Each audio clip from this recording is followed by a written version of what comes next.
Kita buka kitab Filipi. Filipi pasal yang pertama. Saya akan baca ayat yang ke-9. Dan inilah doaku. Semoga apanya? Kasih siapa? Kasih kita. Bukan, kasih kita. Ya, kasihmu makin melimpah dalam pengetahuan yang benar dan dalam segala macam pengertian.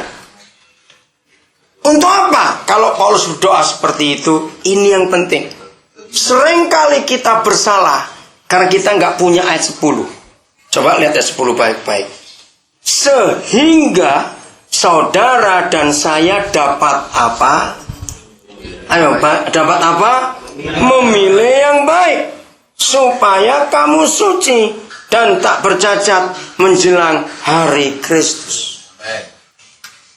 Saudara, belajar dari binatang. Maaf ya kok saya ngomong pakai contoh ini. Binatang itu selama hidup nggak ada yang pernah nyesal atau kecewa. Binatang itu selama hidup nggak pernah salah ambil keputusan. Nggak pernah. Pernah renungkan itu nggak? Kenapa binatang selama hidup nggak pernah kecewa, nggak pernah putus asa? Maka itu kita nggak pernah ketemu kuda patah hati, anjing bunuh diri. Nggak pernah. Kita nggak pernah ketemu kera gantung diri, nggak juga. Kenapa kita bisa? Karena kita punya pilihan dan seringkali salah pilih. Binatang itu nggak pernah punya pilihan. Saudara ketemu sapi, sodorkan pizza yang enak sekali. Dia makan nggak? Enggak. Karena bukan makanannya. Kalau kita semua dimakan. Nah itu bedanya. Karena kita nggak bisa milih.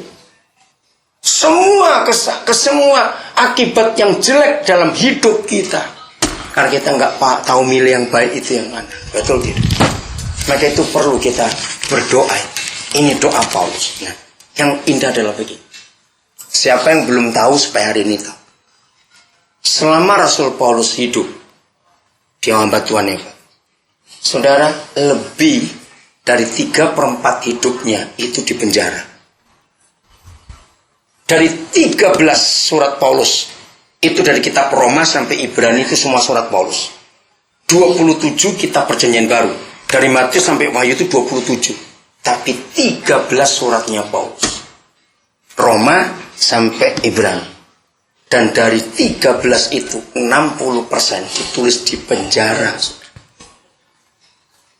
Walaupun kasusnya beda dengan kita, pokoknya sama tempatnya.